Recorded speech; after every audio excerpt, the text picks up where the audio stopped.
Hi there, welcome. This course is all about initiating a project successfully. If you haven't gone through our foundational course yet, we recommend checking it out. It covers the foundations of project management and contains lots of helpful information for anyone wanting to start a career in this field. There are lots of people around the world like you who are hoping to learn the skills to get a project management role. Maybe you prefer to take a specialized certification rather than a 4-year degree. Maybe you're looking for an affordable way to stand out among competition. Maybe you're interested in changing your career. Whatever your reason for being here, we are glad you've joined us. This program is rooted in the belief that a strong foundation in project management can help anyone start a great career as a project manager. Before we begin this course, let me introduce myself. My name is Juanne, and I'll be your instructor for this course. As a senior program manager at Google for the past 8 years, I have worked on cross-functional projects involving product managers, software engineers, user experience designers, network operations, customer support, and more to build software used at Google and used by Google Cloud customers. I began my career working as a liaison between customers and engineers, documenting requirements on software development projects. As I became involved in larger projects, I started to manage the timelines of the projects and coordinate the work of the different teams that had to get involved to finish the project. Before I knew it, I was the de facto project manager. I have accumulated my knowledge through formal and informal training, finding practical application in finance, insurance, and tech companies. I'm super excited to be sharing with you more about the project management discipline. During this course, you'll learn all the steps for kicking off a project. We'll start with an overview of initiation, which is the phase that allows ideas to come together and form the beginnings of a plan for a project. You'll identify the individual components of initiation, like the project scope, goals, and deliverables.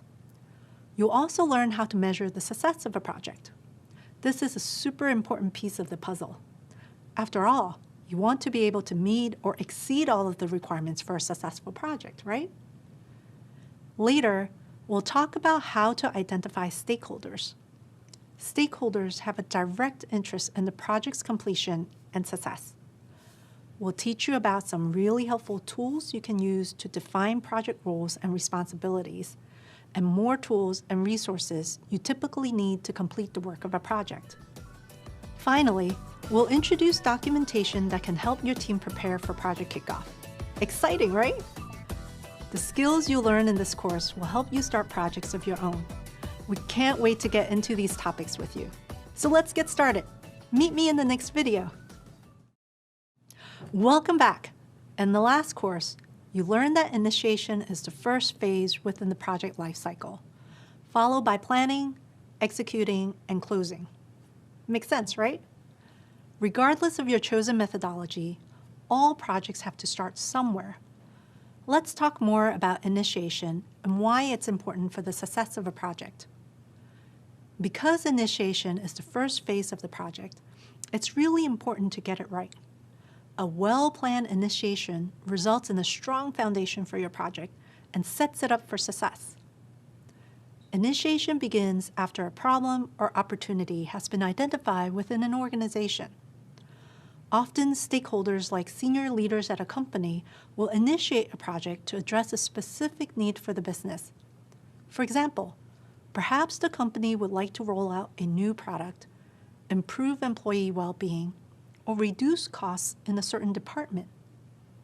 It's your responsibility as the project manager to help identify the project goals, resources, and other details based on initial discussions with the project stakeholders.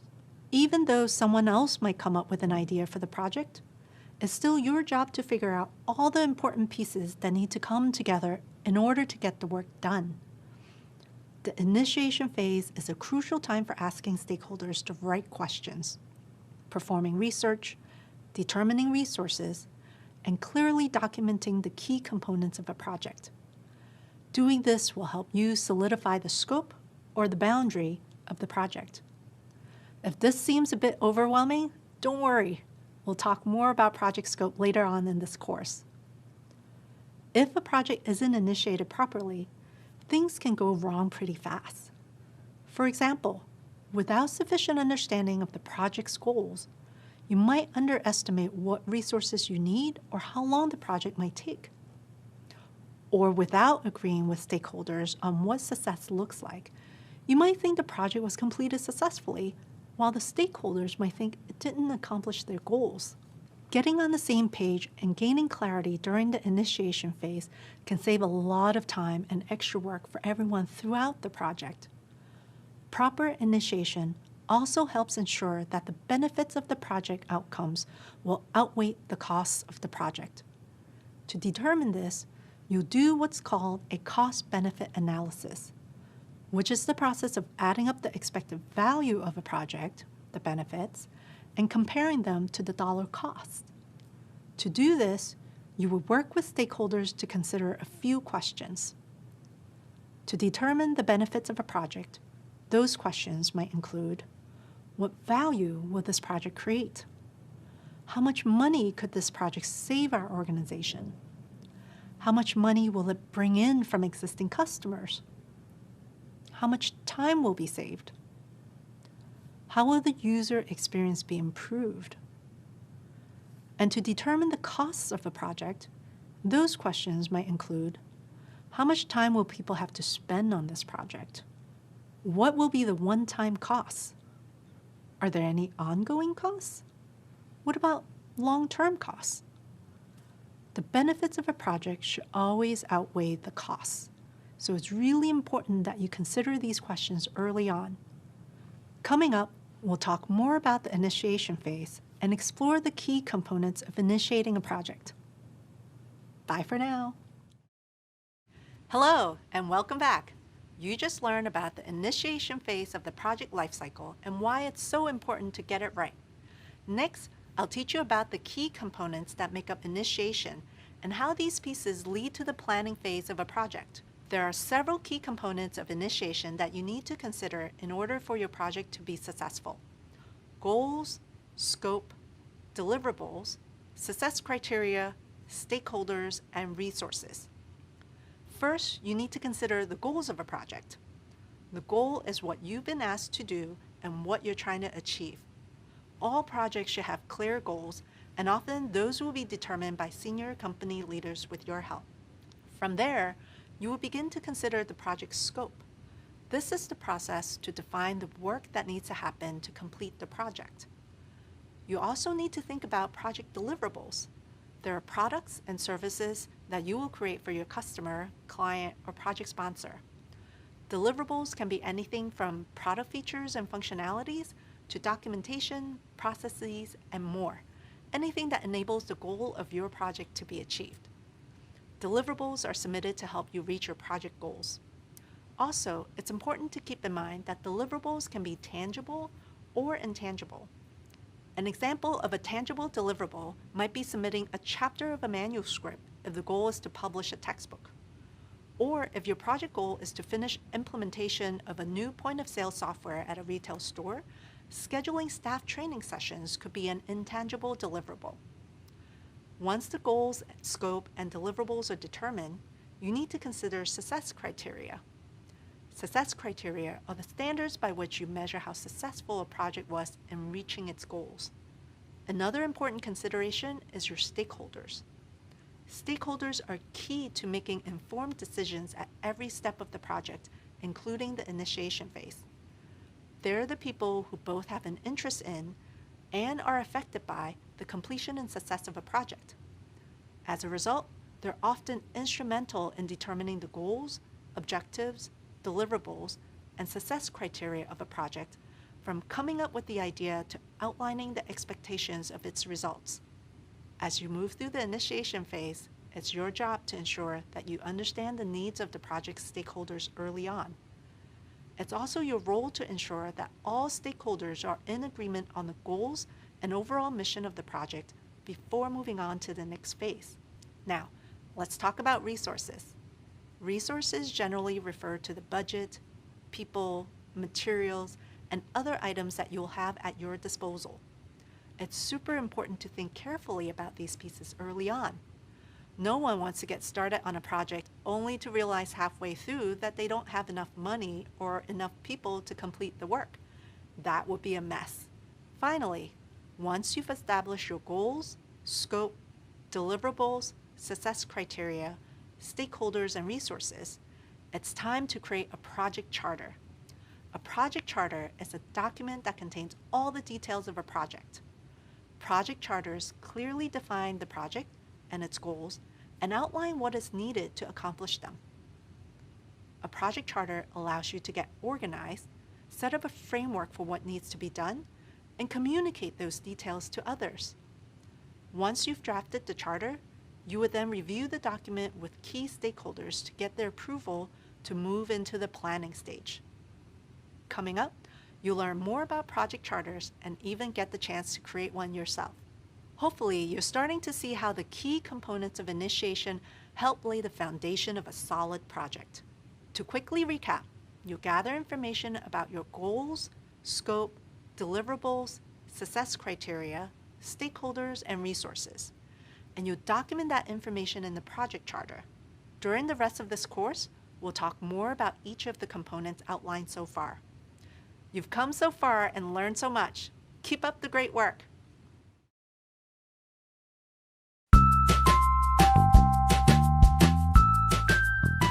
Hi, my name is Afshin. I'm the Director of Core Capacity at Google, where we support some of our key products such as Google Maps, Google Photos, Google Search, and many more.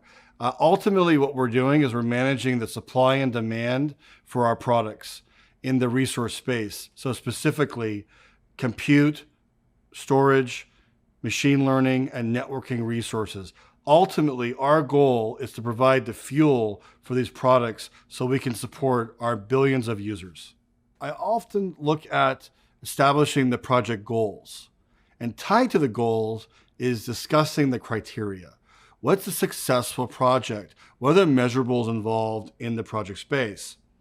And then lastly, I always want to look at the stakeholders that are involved, maybe our clients, our key stakeholders, and so on, and make sure that they're thought of during the formation of the project.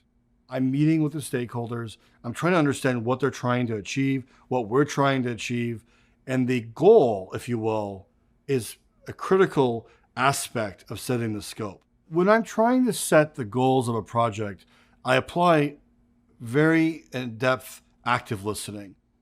I'm doing a lot of socializing with stakeholders. I'm meeting a lot of players to understand what's the landscape like.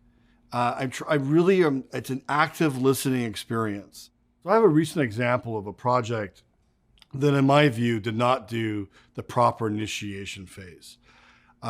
Last week, in fact, a group approached me with a process or a feature that they were going to launch.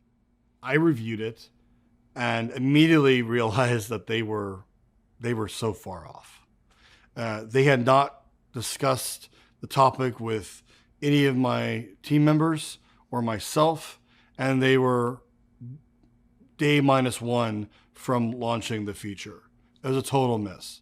And it really illustrates the point about when you initiate a project, you can't invest enough time in meeting with stakeholders, meeting with your colleagues, listening to them, actively listening. Someone taught me recently the value of building that listening to learn muscle.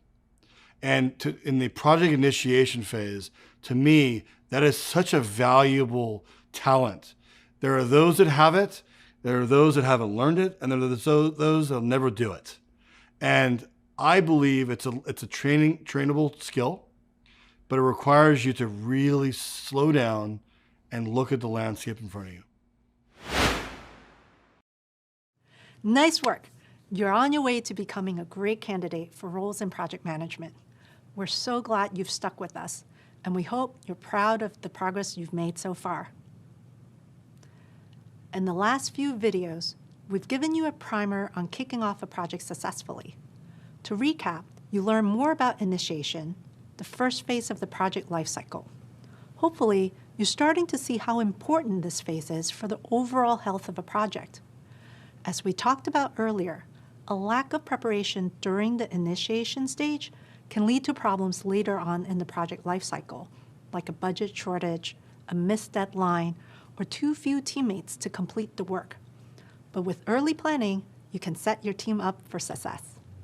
We also introduce you to the major factors you should consider during the initiation phase, including goals, scope, deliverables, success criteria, stakeholders, and resources. All of these come together in the early plans for a project and are documented in a project charter. Now that you understand the basic elements of initiation, let's dive deeper. Next up, we'll talk about identifying goals and deliverables and learn more about measurement and success criteria. You're doing great, and we'll see you soon. Welcome back. By now, you should have a better sense of how the different parts of initiation come together to form the beginnings of a project. So far, you've outlined the key components of project initiation, and most importantly, you've learned that a lack of preparation during this stage can lead to problems later on. We're going to continue honing your project preparation skills. Once we're done here, you'll be able to define and create project goals and deliverables, the guiding stars of your project. You'll also be able to define project scope, the boundaries of your project that state what is and is not part of your project. You'll be able to identify what's in scope and out of scope for a project, and you'll be able to recognize scope creep, something you'll need to keep a close eye on to help you reach your project goal. Finally, you'll be able to explain different ways of defining and measuring your project success criteria. Before we get started, I'd like to talk through an example that will follow for the rest of this course. Imagine that you're the lead project manager at Office Green, a commercial landscaping company that specializes in plant decor for offices and other businesses. The director of product at Office Green has an idea for a new service called Plant Pals to offer high-volume customers small, low-maintenance plants like little cacti, leafy ferns for their desks. As the project manager, you've been tasked with managing the rollout of this new service. As we go through this course, we'll return to your role as the project manager at Office Green to help teach you about project goals, deliverables, and success criteria. You'll also see the role your team and stakeholders play in creating and following these three important components. At the end, you'll compile everything you've learned into a shared document that you can use as a portfolio to share with future employers. After this course, you move on to the next phases of the project lifecycle, and so will your Office Green project. Enjoy! Welcome back! In this video, I'll define project goals and deliverables and explain why they're important. Then, I'll teach you how to determine whether a goal or deliverable has been well defined, which means it's got enough detail and information to guide you towards success. First things first, to set up a project for success and to make your job easier, you want to figure out what needs to be done before you actually get started. You need to define exactly what your goals and deliverables are so that you'll be able to tell your team members what to do. You need a clear picture of what you're trying to accomplish, how you're going to accomplish it, and how you'll know when it has been accomplished. Let's define project goal so that you can start to figure out what your project team needs to reach it. The project goal is the desired outcome of the project. It's what you've been asked to do and what you're trying to achieve. For example, your goal could be to improve the response time to customer inquiries via email by 20%. The goal of your Office Green project might be to increase revenue by 5% through a new service called Plant Pals that offers desk plants to top customers by the end of the year. Goals are important because they give you a roadmap to your destination. Without a clear goal in mind, how can you know where to go or how to get there? Now, one of the biggest differences between what makes a good goal and a not so good goal is how well it's defined, meaning how clear and specific is the goal. If the goal is your destination, are you confident you'll know when you've arrived? The examples I mentioned before, to improve the response time to customer inquiries via email by 20%, and to increase the office screen revenue by 5% are two well-defined goals because they tell you what you're trying to achieve. But wait, there's more.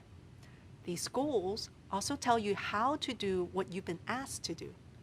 In this case, it's via email and through a new service offering. And that's not all. These goals clarify the goal even further by saying to improve by 20% and increase by 5%. Now we know where we're going. Well-defined goals are both specific and measurable. They give you a clear sense of what you are trying to accomplish. Really great goals have even more detail, but I'll get to that soon. When you start a project, take time to review your goals and make sure they're well-defined. To do this, you might need to get more information from your stakeholders. Talk to them about their vision for the project. Ask how this aligns to the company's larger goals and mission. By the end of that conversation, you and your stakeholders should agree to support the project goals in order to avoid running into issues later on. Here's an example from my own experience as a project manager. Our team had finished a new product feature. Our stated goal was to deliver an early version of this feature and collect user feedback. When we delivered the feature to one of our key customers for user feedback, the customer didn't have anyone available to try it out. Our team debated whether or not we had met the goal if we hadn't collected user feedback. Some felt that we hadn't achieved the stated goal, while others thought we did. The customer was satisfied with our team's ability to deliver a feature in the timeline stated, but our internal team wasted valuable time going back and forth about it. That said, make sure that before you start your project, you, your stakeholders, and your team are all clear on the project goals so that you know you're making the right kind of progress. I'll teach you a process for how to do this coming up. Once you have the goals nailed down, it's time to examine the project deliverables. Project deliverables are the products or services that are created for the customer, client, or project sponsor. In other words, a deliverable is what gets produced or presented at the end of a task, event, or process. Take the goal to improve customer response time. A deliverable for that goal could be the creation of email templates for responding to typical questions. Your office screen project goal to increase revenues could have these two deliverables: launching the plan service and a finished website that highlights the new kinds of plans being offered. These are considered deliverables because they describe tangible outputs that show stakeholders how additional revenues will be generated. There are all sorts of project deliverable examples. A pretty common one is a report. When a goal is reached, you can visibly see the results documented in a chart, graph, or presentation. Deliverables help us quantify and realize the impact of the project. Just like needing well-defined goals, you need well-defined deliverables for pretty much the same reasons. Deliverables are usually decided upfront with the stakeholders or clients involved in the project. They hold everyone accountable and are typically a big part of achieving the goal. Make sure to ask questions about what the deliverables should be and have everyone share their vision and expectations of the deliverables so that you're all on the same page. Coming up, you'll practice the art of defining your goals even further following the SMART method. Enjoy! Welcome back! By now, you know that goals are important to the success. Hi there! So far, you've been learning to define and create measurable project goals and deliverables. As you broaden your understanding of project management and the different tools available to help you succeed, I want to teach you about a popular tool used in many organizations and here at Google: Objectives and Key Results, or OKRs. In this video, I'll discuss what OKRs are, how they are used by organizations, and how they help focus a team's time and effort on activities that drive success. You've just learned about and practiced the SMART method for defining project goals. Like the SMART method, OKRs help establish and clarify goals or objectives for an organization, department, project, or person. OKRs take SMART goals a step further by combining a goal and more detailed metrics to determine a measurable outcome. They not only state clearly what the goal is, They provide specific details that allow you to measure the success of the goal. One way to think about OKRs is that they separate the different components of SMART goal and clarify them even further rather than grouping everything into one statement. Let's break this down. The O stands for objective and defines what needs to be achieved. It describes a desired result or outcome, such as an increase in customer retention or an improvement in the employee onboarding process. KR stands for key results. These are the measurable outcomes that define when the objective has been met. For example, if your objective is to improve customer retention, then a key result might be to have 90% customer satisfaction rating by the end of the first quarter. Recall that one of the SMART criteria is attainability, which means it's practical to achieve the goal. Key results, however, should be a little more ambitious. Here at Google, we actually use OKRs to set stretch goals as a way to challenge ourselves to do something we haven't accomplished before. If we actually accomplish all of our key results, we may have made our OKRs a bit too easy. Let's review quickly. Objectives define what needs to be achieved and describe a desired outcome. Key results define how you'll know whether or not you've met your objective. So how do OKRs work in practice? And how do you use them to manage a project? Organizations often set OKRs at different levels, such as the company level, department or team level, and project level. Company-level OKRs are commonly shared across an organization so that everyone is clear on the company's goals.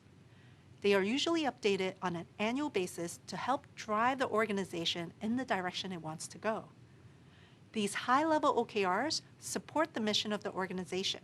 Project-level OKRs should support and be aligned with company-level OKRs. An example of a company-level objective at Office Green is increase customer retention by adapting to the changing workplace environment. This is a big, vague, aspirational goal that applies to the entire company and all of its endeavors.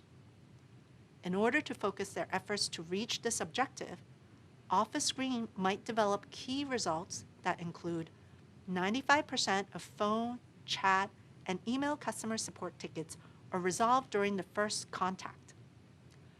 Top 3 most requested new offerings for distributed office environments are in pilot by the end of the second quarter, and sales and support channels are available 24/7 by the end of the year. Some of these company-level key results could become the basis for projects.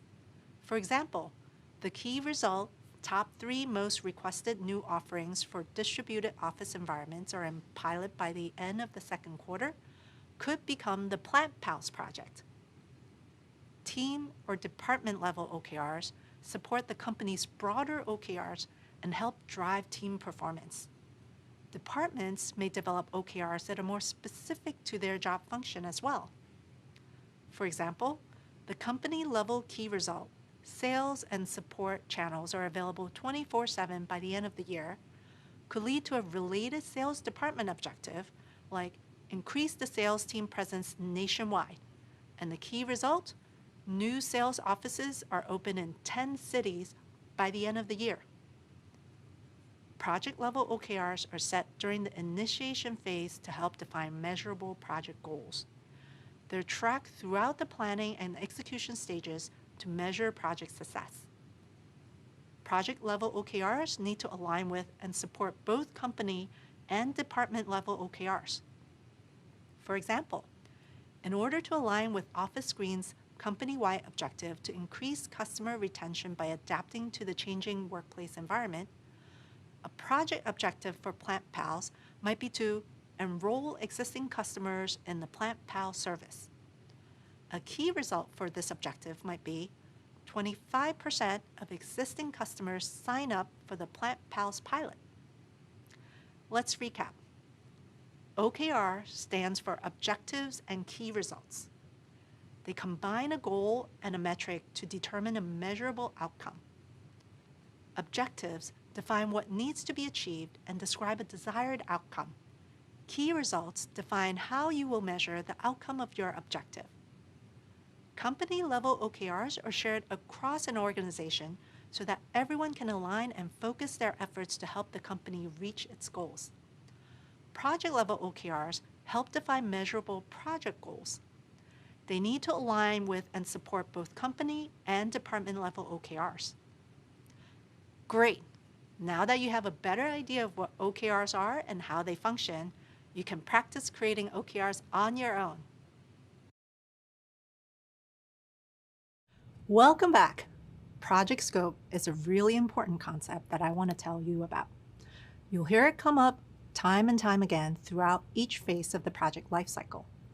In fact, you may even find yourself defending it. So let's get acquainted with scope.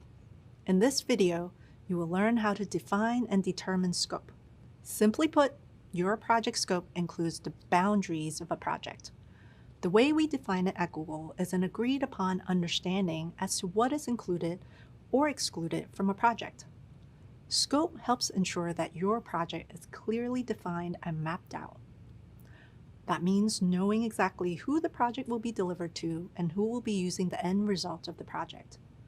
You also need a firm understanding of the project's complexity. Is it straightforward with an easily manageable list of tasks? Or will it require extensive research, multiple rounds of approvals, and a large-scale production process that will take years to complete? Scope also includes the project timeline, budget, and resources. You'll need to clearly define these so that you can make sure you're working within those boundaries and what's actually possible for the project to work. Poorly defined scope or major changes to your scope can cause changes to the budget, timeline, or even final outcome of the project. Let's look at the scope of your office screen project as an example. As a reminder, the new Plant Pals service offers customers small, low-maintenance plants like cacti and leafy ferns that they can place on their desks. Customers can order them online or from a print catalog, and Office Screen will ship the plants straight to the customer's work address. Things to consider for your scope then might be whether or not to provide replacement plants, which customer segments will be offered the service, whether or not the online catalog is an app, a website, or both, and how to ensure customers can purchase from the online catalog whether by phone, PC, Mac, iPhone, or Android. You might also consider the dimensions of the paper catalog and whether it needs to be in color or black and white and on what kind of paper. Now, how do you actually figure out the scope of your project? It's simple. Talk to your sponsors and stakeholders. Understand what their goals are and find out what is, and this is really important, what is not included in the project. We've covered a number of different ways to help you determine scope. Here are a few more helpful questions to add to the list. Where did the project come from? Why is it needed? What is the project expected to achieve? What does the project sponsor have in mind? Who approves the final results? Now you'll really be set. As for timing, defining project scope should happen during the initial planning stage. You want to start figuring out the scope early on so that everyone can agree to the same set of expectations. It will help mitigate the risks of big changes down the line, although you can always adjust the scope as planning continues if you need to. Once you understand your project scope, you want to document all the details so that anyone can refer back to it throughout the life cycle of the project. We'll talk about some best practices for that at the end of this module. Let's recap. A clearly defined scope describes all the details of a project and regulates what can be added or removed as it progresses. While it's ultimately the project manager's responsibility to monitor the project and make sure all the work and resources fall within its scope, team members and stakeholders can be encouraged to do their part by focusing on the tasks that are the most important to reaching the project's goal. The next video talks about the concepts of in scope, and out of scope, and a phenomenon called scope creep. All three will help with ensuring your project stays on track and within budget. Stay tuned.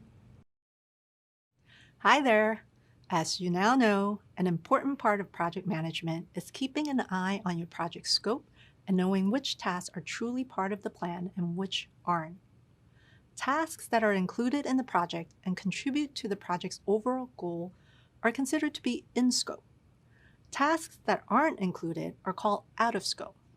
It's your job as a project manager to set and maintain firm boundaries for your project so that your team can stay on track. For example, if the copywriters or designers of the Plant Pals catalog came up with the idea to expand the type of plants being offered to top customers, you would have to point out that their suggestion is out of scope and would take extra time and add to your budget costs. As you progress through the project lifecycle, you're going to encounter unexpected challenges or have new details or ideas brought to your attention that could impact your project's success. Changes, growth, and uncontrolled factors that affect a project scope at any point after the project begins are referred to as scope creep. Scope creep is a common problem, and it's not always easy to control. It's one that we struggle with on every single project. It can happen on any project in any industry. Imagine you're working in a tech company, and your project involves working with designers and engineers to update the language icons design on a mobile keyboard app for a smartphone. While the team is making the update, they realize that the search icon and the voice input icon also need a design refresh. These are very small features, and while technically not in scope, the team feels it would take minimal effort and provide lots of value. So they go ahead and make the updates. During a stakeholder review, it's pointed out that there is a keyboard in English, but no keyboards for other languages, and a suggestion is made to design additional keyboards. At this point, the project scope is in danger of expanding from a fairly simple icon update to a complex rollout of multiple keyboard layouts. Adding the keyboards would impact the team's timelines, causing the project to take longer to finish. It would also impact resourcing, because you would need to hire more people, or existing team members would have to work overtime. And it would increase the budget since the team did not anticipate costs for extra working hours or keyboard translations. This is just one example of scope creep. Sometimes it's subtle. Just design one or two more icons. Or more obvious, hey, can you tack on designing keyboards for other languages? By identifying scope creep and being proactive, you protect your project and your project team. To help you combat scope creep, it's good to know that there are two major sources from which it comes: external and internal. External sources of scope creep are easier to recognize. For example, if you're working on a project with one main customer, the customer might request changes, or the business environment around you might shift, or the underlying technology you're using might change. While you can't control everything that happens, there are some useful tips to keep in mind. First, make sure the stakeholders have visibility into the project. You want them to know the details of what's going to be produced, what resources are required, how much it will cost, and how much time it'll take.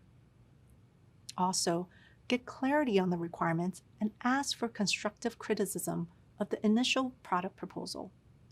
It's important to get this information before any contracts are signed. Be sure to set ground rules and expectations for stakeholder involvement once the project gets started. Come to an agreement on each of your roles and responsibilities during execution and status reviews.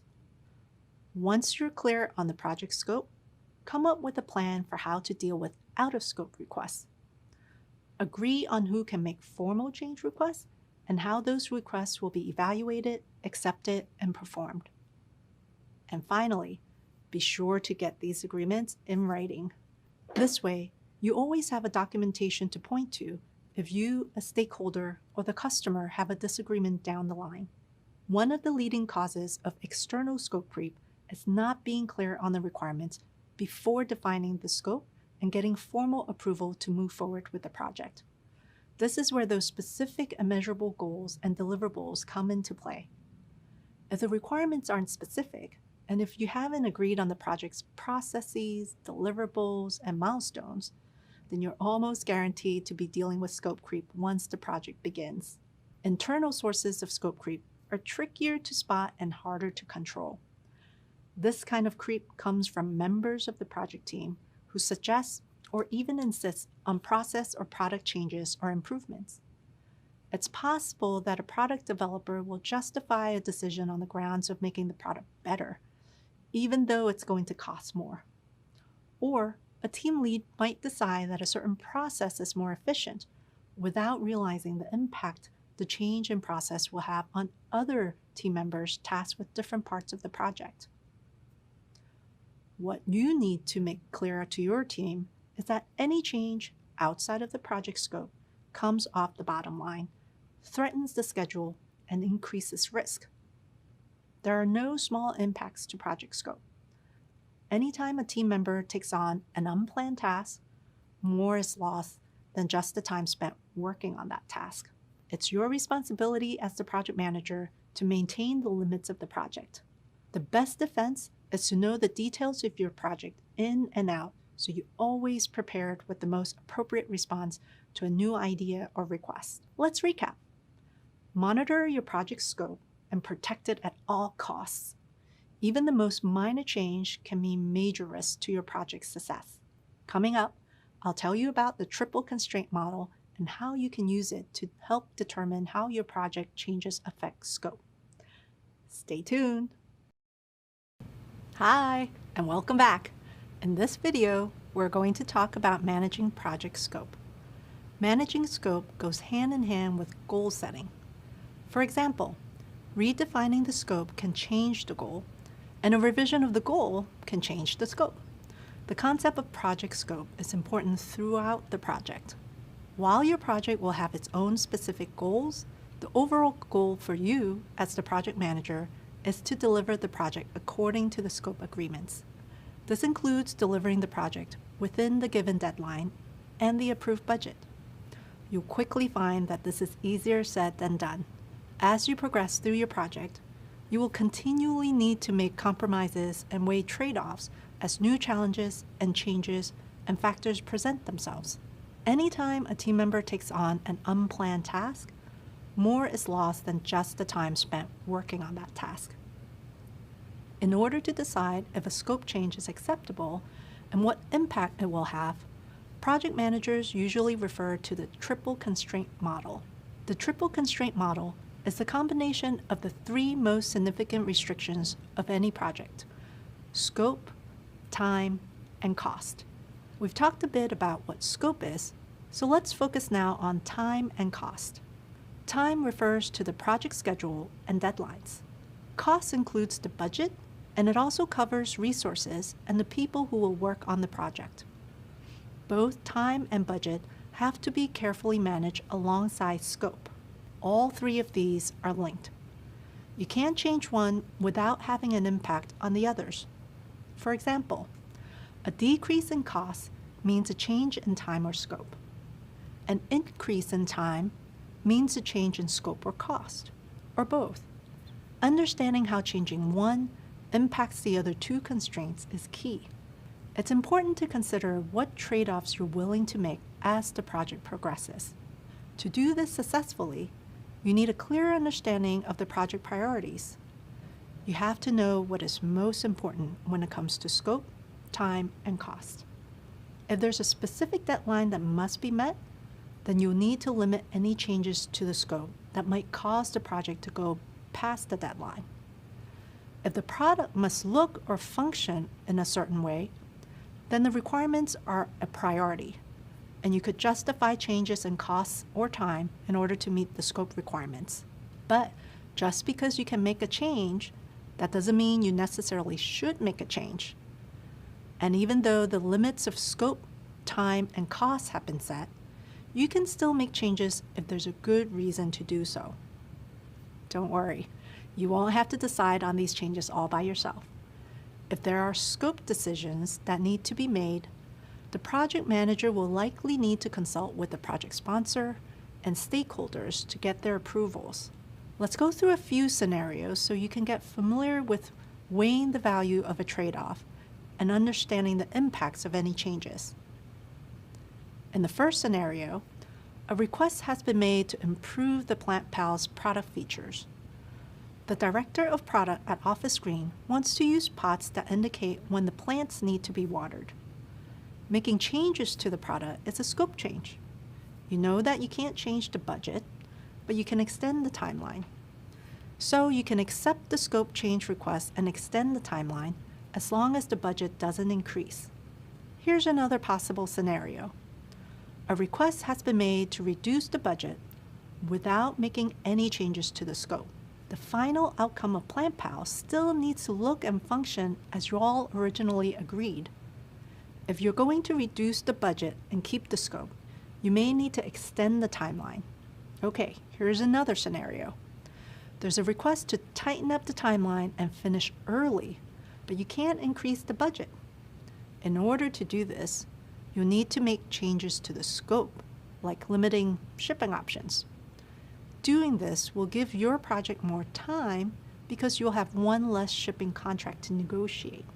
The end result won't be exactly what was originally agreed on, but it means getting it out earlier as requested and within budget. Let's try one more. In this last scenario, the director of product informs you that the project deadline must be met. It's the most important thing. In this case, your stakeholders are willing to increase the budget and make any necessary changes to the scope requirements in order to meet the deadline. In the end, it's all about prioritizing which element of the triangle matters the most in the project. Are you getting the hang of trade-offs? Keeping in mind scope, time, and costs as you manage a project will help you navigate different conditions while still achieving your goals. Remember, change is inevitable when managing projects. And understanding this framework can set you up to plan and communicate accordingly so your project will succeed. When you understand the triple constraint model, you'll have the tools to evaluate scope changes. Understanding how changes will be evaluated, accepted, and performed is key to scope management. Don't worry if you still have questions. We'll be sure to talk more about this concept in Course 4. Up next, we'll talk more about successfully launching and landing your project. See you soon.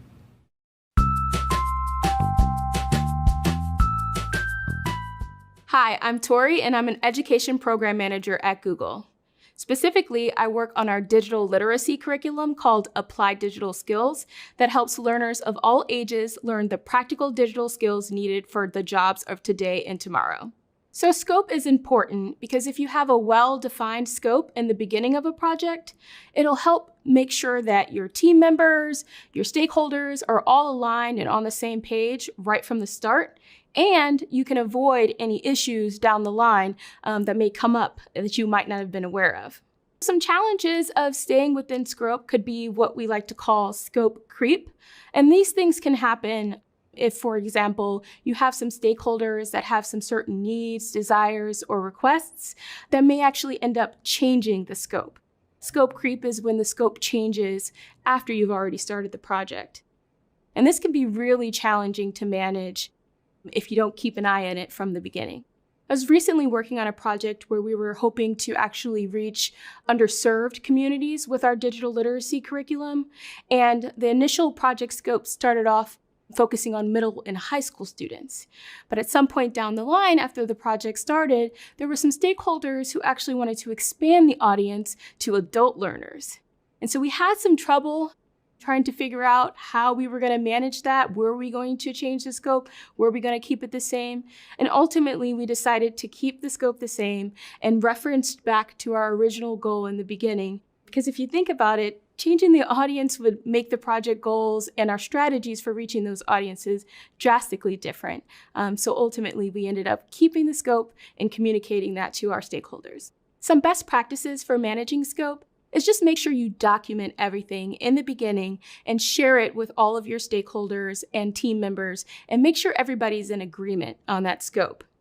There are times where the scope may need to change, and that's okay, but you have to be able to make sure that you can also change and potentially change your timeline, your resources, or even the budget to accommodate that scope change. Welcome back. At this point, you've learned a bit about setting SMART goals along with defining and managing the scope. It may be tempting to think that you're ready to kick off this project with these two important pieces, but there is one common element that ensures you'll achieve these goals within scope. And that key element is knowing when your project is delivered and you can call it a success. Many people think the time to decide if a project is successful is when you've produced the final outcome and presented it to the client. That's getting close. Delivering the final result of your project to the client or user, it's what's called a project launch. You've finished building or creating a project, the tasks are completed, and the deliverables are done. You've hit your goal. The project is successful and considered complete in that sense. But does it work well? Did it achieve your desired outcome? The real deciding factor of project success is when you put the final outcome to the test. Landing is when you actually measure the success of your project using the success criteria established at the outset of the project. This is a crucial part of goal setting that is often overlooked in the initiation phase. For example, think about taking a trip on an airplane. It's not enough for the pilot to be able to get the plane off the ground. To arrive safely at your destination, they've got to know how to land. Your success has to continue beyond the point of delivering the final project. You need to be able to measure whether the project functions as intended once it's put into practice. Let's take the example of your Project Plant Pals. You've managed to launch the new service with success. The website has launched, the catalogs have been printed and delivered, orders have been received, and revenue is starting to go up. It would be easy to call this a win and move on, but what happens if the customers are unhappy once the plants are delivered? What if the plants start to wilt and discolor after a couple of weeks? Just because launching the project and getting it out the door looks like success on paper, that doesn't mean the project has managed to land. For most projects, a launch itself isn't a meaningful measure of success. It's what comes after the launch that really counts. Launches are only a means to an end, and looking beyond the launch is important to ensure the launch achieves your overall goals. If you start off looking beyond the launch to the landing, you're more likely to get where you're trying to go.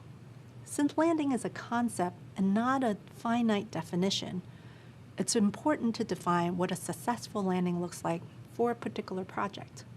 Luckily, we have a way to measure and help you ensure the success of your project. It's called success criteria. And if you can manage to follow it through the life cycle of your project, you'll ultimately have a smooth landing. The success criteria includes all the specific details of your goals and deliverables, and it can be a guide so you know whether you've accomplished what you set out to do. Success criteria will set the standard for how your project will be judged. In the next video, I'll outline what you need to know about defining success criteria and communicating project success. See you in a bit. Hello again. We've learned about the differences between launching and landing. And we've also learned about the differences between delivering your project and finding out if the outcome performs as expected. But how exactly do you know that your project is a success? How do you know if you've actually landed? At the beginning of the project, you define goals and deliverables that are measurable, meaning that you can determine if they were met. Similarly, you need to define success criteria that can also be measured, so you'll know whether they were met. The success criteria will tell you whether or not the project as a whole was successful. They are the specific details of your goals and deliverables that tell you whether you've accomplished what you set out to do. They are the standards by which the project will be judged once it's been delivered to stakeholders and customers. Defining success criteria also clarifies for your team what they're trying to accomplish beyond just launching something to users. Is it to increase customer satisfaction with the service so they can continue to purchase more products? Enhance an existing feature to retain customers? Depending on the project, the answers will be different. But it's important that a team is aligned and working towards a shared goal. Sometimes forcing the conversation and clarifying what the end result looks like can bring to light questions and areas of disagreement. There isn't a set process for determining success criteria, but I'll break down a couple of key points to consider. Remember the measurable part of your SMART goals? One of the questions to ask when making your goals measurable is, how will I know when it is accomplished? The same question applies to your project. How will you know when it's done? Only in this case, you want to ask, how will I know when it's successfully accomplished? You can measure to determine your project's success in a similar way to measuring a goal. So go through your project goals and deliverables, review the scope, and identify the measurable aspects of your project. These are going to be any of the metrics used in the goals and deliverables, along with your budget and schedule details. Another thing you'll need to do is get clarity from stakeholders on the project requirements and expectations. This is key. There are lots of people involved with any project, and that means lots of ideas about what success looks like to each person. You want to ask questions, such as, who ultimately says whether or not the project is successful? What criteria will be measured to determine success? What's the success of this project based on? Once you've collected clarifying information, document and share all of it so that you, your team, and your stakeholders can refer to it later. Let's try creating success criteria with the office screen project. For example, the goal is to increase revenue by 5% by the end of the year. One of the deliverables is a website with a gallery of the different plan selections that are offered. It's not enough just to make a list of criteria. You need a process for measuring success from start to finish throughout the entire project lifecycle. This way, you can make adjustments and ensure success by the time you're ready to land. There are many metrics you can use, and for some products, it will make sense to use more than one. The metrics you choose should be as closely aligned to your project's goal as possible. For example, happiness metrics measure user attitudes and satisfaction, or perceived ease of use, and you can measure these through surveys. For the Plant Pals project, we may consider a customer satisfaction rate of 85% within the first 3 months of launching as a way to measure success. You can also consider customer adoption and engagement metrics along with more business-oriented metrics that track things like sales and growth. Adoption refers to how the customer uses and adopts a product or service without any issues. Engagement refers to how often or meaningful customer interaction and participation is over time. Adoption metrics might include launching a new product to a group of users and having a high amount of them use or adopt it. Engagement metrics might include increasing the daily usage of a design feature or increasing orders and customer interactions. Using the office screen example, tracking how many customers initially sign up for and use the Plant Pal service is an adoption metric. Tracking how many customers renew their Plant Pal service, post about it, or share feedback are engagement metrics. Once you've defined the metrics that you'll be measuring, think about how you track these metrics. Evaluate which tools can help you collect the data you need to ensure you're staying on track. For example, if you're measuring business metrics like revenue, consider tracking that in a spreadsheet or dashboard where you can easily spot gaps and trends. If you're measuring customer satisfaction, you can think of a way to incentivize customers to participate in regular email surveys. and create a system to measure their responses when they participate. You can also utilize your project management tools to check on efficiency metrics, like what % of tasks are completed, or whether the project is progressing alongside the planned timelines. It's smart to measure success with your team as the project or product is in progress. For example, you can hold a project review once a month, have team members complete task checklists by certain deadlines, or hold live feedback sessions with your users or customers. There are many different ways to measure success.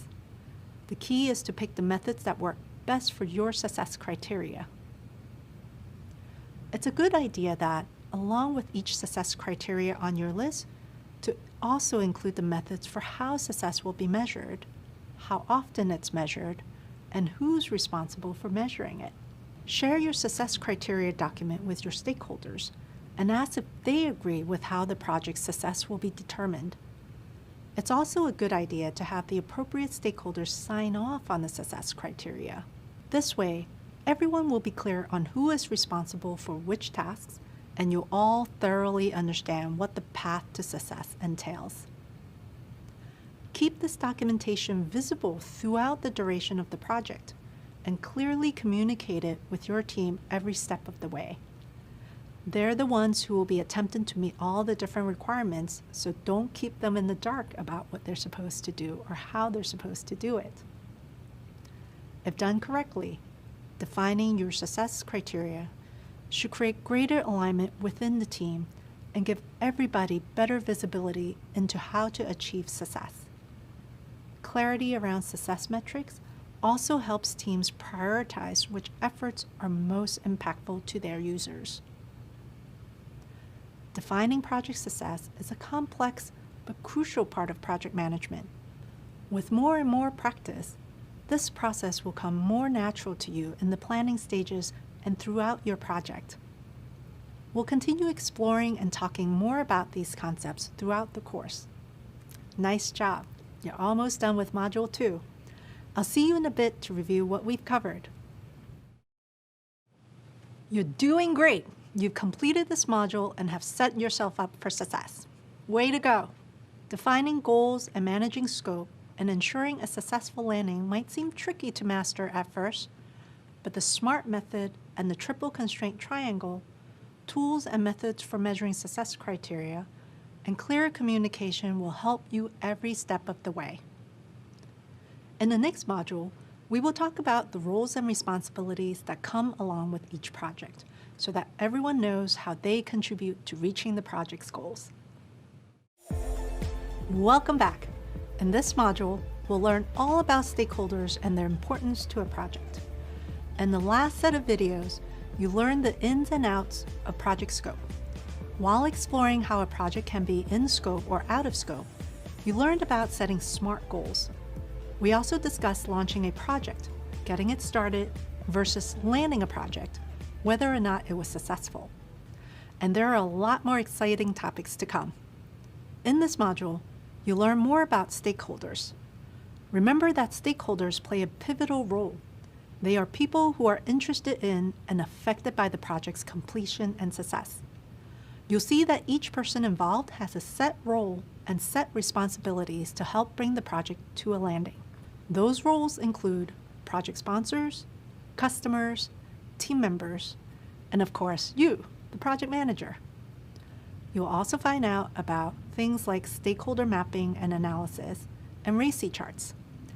These are tools that help clarify roles and responsibilities and prevent confusion on who takes ownership of which tasks. Throughout this module, you'll have plenty of hands-on activities, discussion prompts, and readings to really help you master how to start a project. As we go through each new skill, imagine checking off a to-do list. There's almost nothing more satisfying than crossing off a to-do. Hello, nice to meet you. My name is Holly, and I will be your accessibility instructor for this course. Accessibility should be incorporated into every role at a company, whether a product designer, communicator, developer, or yes, project manager. In my role of Accessibility Education Program Manager at Google, I help ensure all Googlers are educated on accessibility, from building accessible products for the entire world to communicating accessibility with you throughout this course. I'm deaf myself, so I am able to share my experiences as a person with a disability too, and help others understand that having a disability isn't a barrier in itself. It's the world around us that we must strive to make accessible for everyone. Accessibility can be defined a number of different ways. To me, it means actively removing any barriers that might prevent persons with disabilities from being able to access technology, information, or experiences, and leveling the playing field so everyone has an equal chance of enjoying life and being successful. A disability is often defined as a physical or mental condition that substantially limits a major life activity, such as walking, talking, seeing, hearing, or learning. Over 1 billion people in the world have a disability. 1 billion. That's more than the populations of the United States, Canada, France, Italy, Japan, Mexico, and Brazil combined. Disability is diverse and intersectional. Someone can be born with a condition or acquire it later in life. Disability can affect us all in some way, whether directly or indirectly, and at any time, from permanent, like deafness, to temporary, like a broken leg, to situational, like trying to operate a TV remote control in the dark. When you create solutions for persons with disabilities, you are not only serving the critical audience of people with permanent disabilities, you are also unlocking secondary benefits for everyone who may move in and out of disability over time. As you progress through this course, it's also important to keep in mind your fellow classmates. Setting the expectation that you'll be interacting with others that learn and work differently is a key strength of working with accessibility in mind. Asking others what they need from you to learn and communicate, and also sharing what you need if you have a disability yourself, is important to working well together as a team. In project management, you yourself, people on your project team, or people highly invested in your project may have a disability, whether visible or invisible. As a project manager, you are responsible for making sure a group of people can come together to achieve a common goal, using shared tools and systems.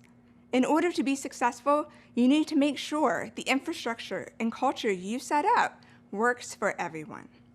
Knowing this is a key element of project management, I'll teach you how to make your work and content accessible. I'll also help you become a better project manager by considering accessibility in your future projects. I'll offer tips and best practices throughout the program, starting with this one. Did you know that many technologies that we all enjoy started out as an accessibility feature? Think about the Google Assistant, which allows you to control your home with your voice, or closed captioning, which makes it possible to watch the TV above a crowded, noisy bar. By considering accessibility, you can impact everyone's lives for the better. I'm excited to share more with you throughout the program while you learn more about project management and prepare for a career in this field. See you later. In this video, I'll take you through the process of choosing the roles and responsibilities of all the people on your project team. In order to decide who does what on a project, we have to consider and outline our needs. Choosing the right people for a team is a big task, and one every project manager should take seriously. After all, these are the people who do the work on the project, so we want to make sure we have the right people lined up. When identifying people resources, we need to carefully consider the project needs and use that info to guide our decision making. First, a project manager will make a list of roles that they'll need on their team to complete each task. In the same way that a project manager is accountable for the overall initiation, planning, execution, and completion of a project, the person in each role is accountable for specific tasks within the project lifecycle.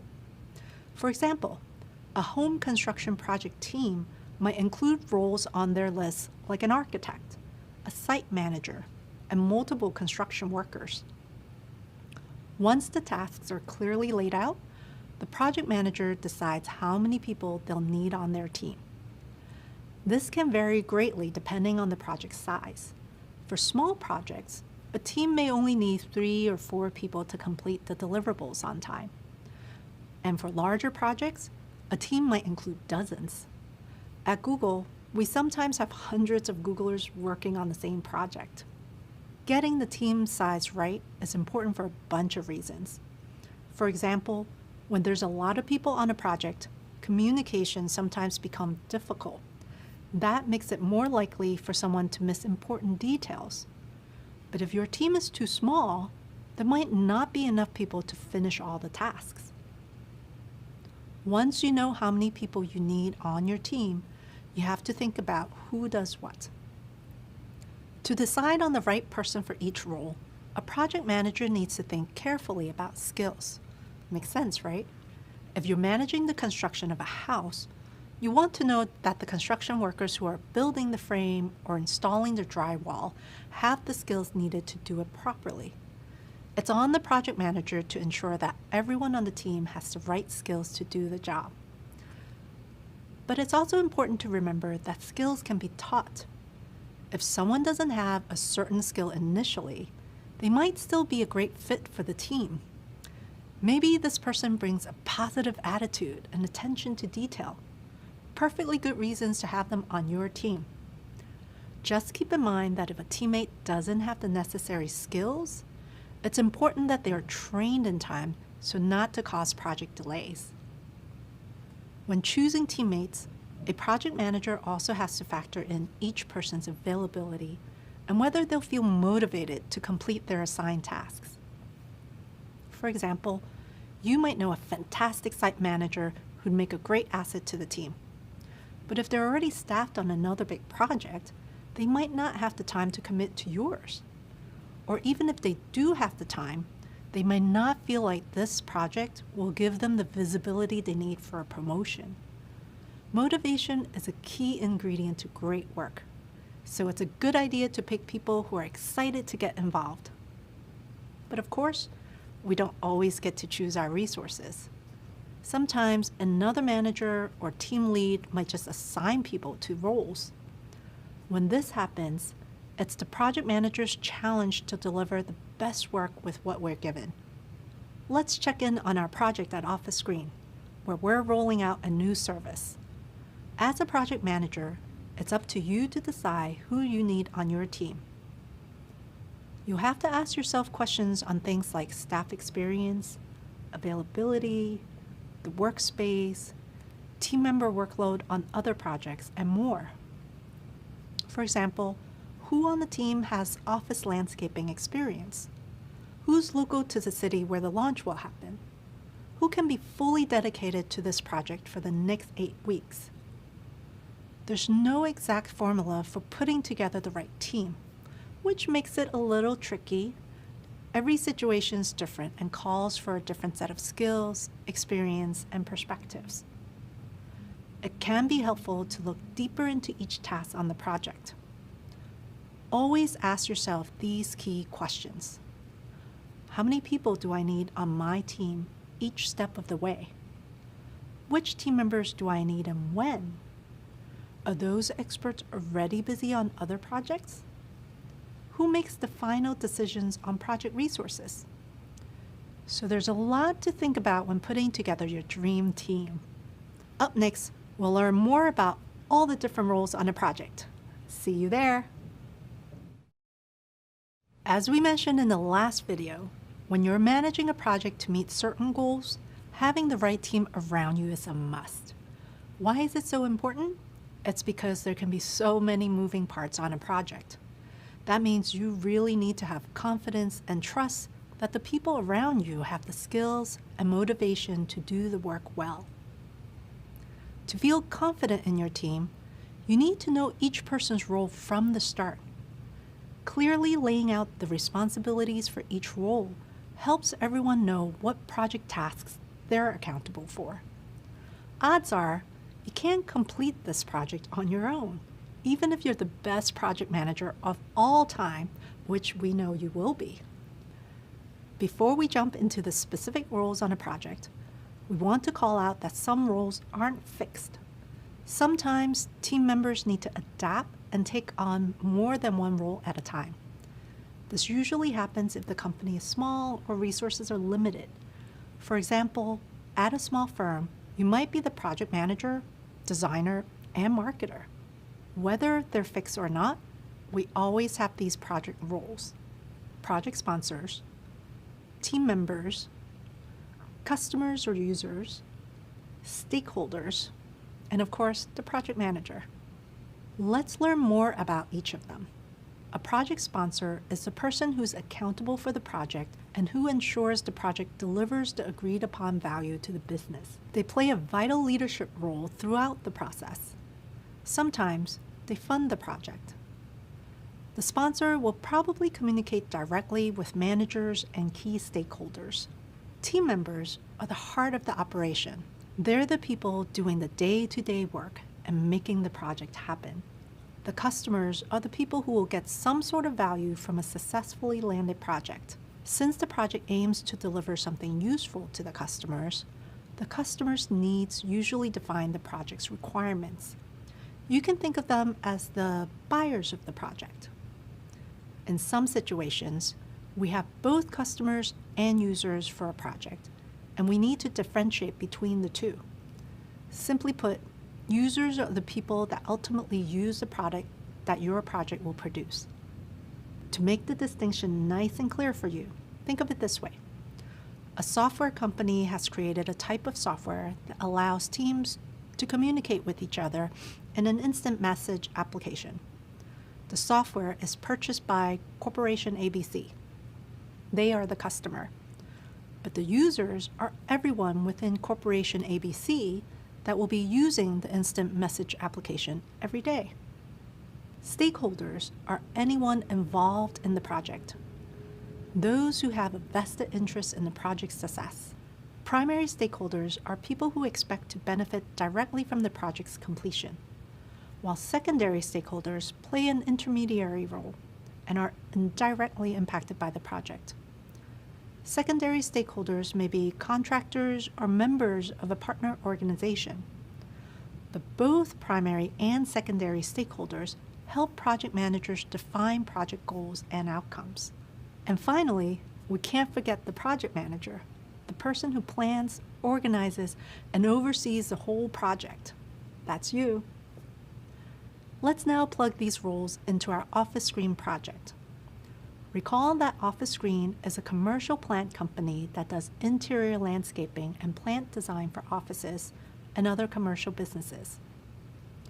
We're launching our new plant service, so if you recall our SMART goal, which must be specific, measurable, attainable, relevant, and time-bound, is to roll out a new service to provide office plants to top clients by the end of the year. There's a lot to do when launching a new service. Plants need to be ordered and delivered every few days.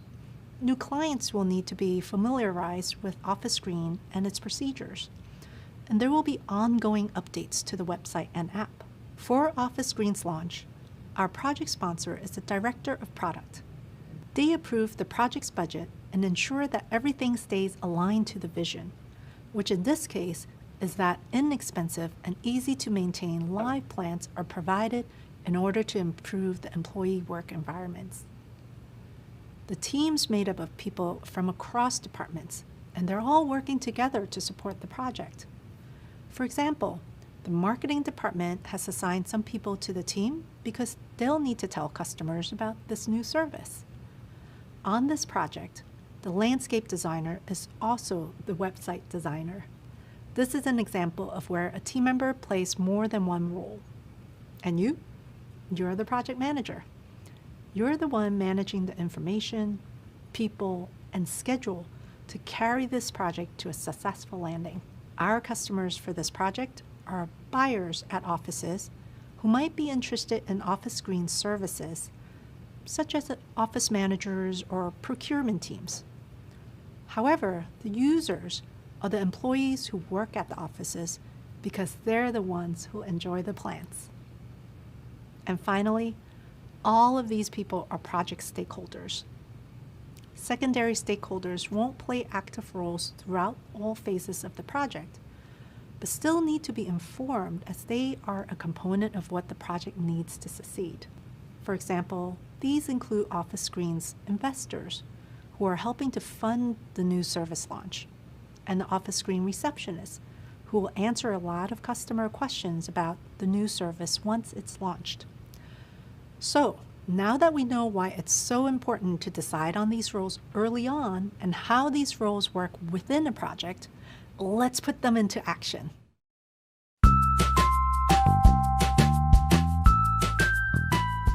My name is John Flatley, and I'm a technical program manager for Google in the Chicago office. I've worked at a couple different companies. I've worked at startups, I've worked at growth stage companies, and I've worked at Google. And what I've found is that some companies, what you find is that there's engineers that kind of come in, and what they're looking for is direction. They want to be told what to do. They want to be handed the task and just execute on it.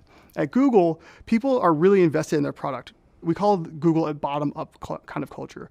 You know, a lot of companies, you have this directive from the top saying, this is what we're going to do. But at Google, people are so passionate about the industry and what they're working on that the ideas really come up and bubble up from the bottom. What I always tell folks is that the technical and hard skills of program management, you can pick up in a book. You can learn about Agile, you can learn about extreme programming, you can learn about all these things, planning, retrospectives, all these great terms and tools and stuff like that.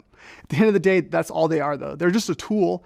And you can't use a hammer for a screw. It's the same thing with program management. You can't use the same tools for every project. You have to learn what's going on in a given team, a given project, and a given group of people. And so at the end of the day, really the challenge is understanding the dynamics of the people that you work with. I like to say that the key about program management is people and context.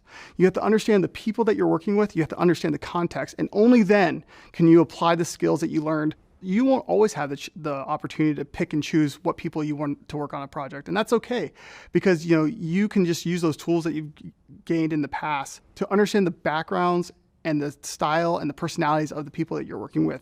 The most important part about program management is understand the personalities of the people you work with so that you can tailor your approach to make sure that you're working effectively with them. Think about it this way.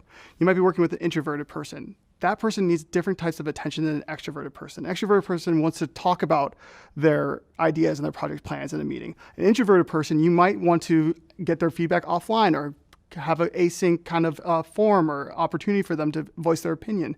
It's really not going to be cut and dry every time you work on a project. And that's why it's really, really important that you're flexible in your approach. You want to have people that are challenging the choices that we make. But at the end of the day, we all need to agree on a common goal and a common vision so that we can move forward. We don't want distractions because that's the one thing that can slow things down. At the end of the day, technical problems aren't that hard. People problems are really hard. And making sure that your team is sold and bought in on a vision and the project is super, super important. It's your goal and your job role as a program manager to motivate the team and make sure that everyone's on the same page. We just saw how important stakeholders are to the project and how both primary and secondary stakeholders help project managers define project goals and outcomes. As a quick refresher, primary stakeholders are people who will benefit directly from the project's success, while secondary stakeholders are indirectly impacted by the project's success. Having all these different people involved on a project can get confusing, and that's where stakeholder analysis comes in handy. This is a visual representation of all the stakeholders. It helps you avoid surprises, build necessary partnerships, and ensure you're involving the right people at the right time. When done well, your stakeholder analysis helps you see all the opportunities for success and the potential risks. It illustrates which stakeholders are taking on which responsibilities. And it can help you include the right people in important conversations, which is key to getting the support you need throughout the project. There are 3 key steps to kicking off a stakeholder analysis. First, make a list of all the stakeholders that the project impacts. Then, determine the level of interest and influence for each stakeholder. And finally, assess their ability to participate and find ways to involve them. In the second step, we talk about influence and interest. What do those terms mean here? Influence measures how much power a stakeholder has and how much the stakeholder's actions affect the project outcome. In our office screen example, the director of product who first initiated the project and oversees new products and services has a huge amount of influence, while the vendor providing the greenery has less influence. Interest is pretty much what it sounds like. How much are the needs of the stakeholder affected by project operations and outcomes? For example, Office Green's Human Resources Department might not have as much interest in the product launch as the sales department does. The Power Grid is a super useful 2x2 grid used for conducting a stakeholder analysis. We use the Power Grid to assign each stakeholder's level of importance to the project, measuring their interest and influence.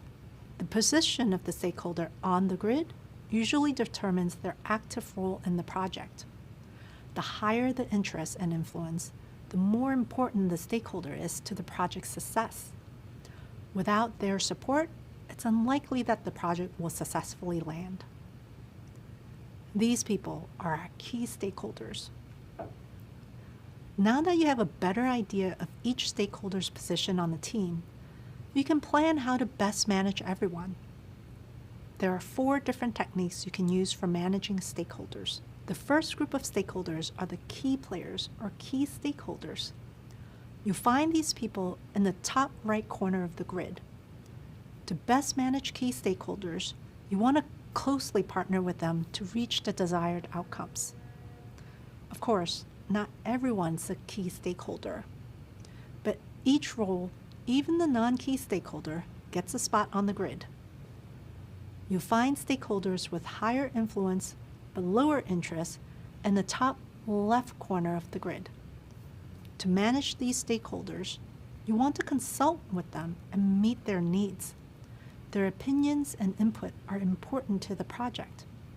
The director of product has high influence but may not be vested into day-to-day activities, and therefore will have a lower interest. Stakeholders with lower influence but high interest are in the right bottom corner of the grid. For these stakeholders, you want to show consideration for them by keeping them up to date on the project. It's unlikely they'll need a say in what's going on, but keeping them informed is important. For example, the customer success team may have lower influence but high interest since they'll work directly with clients on the new product. Last up, we have stakeholders with low influence and low interest. You'll find these in the bottom left corner. They're the least important of the stakeholders, but this doesn't mean that they don't matter. It might just be that for this particular project, they aren't as integral. So for this project, you mainly want to monitor them, keeping them in the know. Creating a grid like this is an effective way to track who should be communicated with and when. This grid here is an example of how that might play out, depending on the project and the stakeholders. You may also want to create a steering committee made up of high influence and high interest stakeholders. These people will be the most senior decision-making body on any project. They have the authority to make changes to budget and approve updates to timeline or scope. The project manager isn't a member of the committee, but they're responsible for bringing the right project information to the steering committee so that decisions can be quickly made.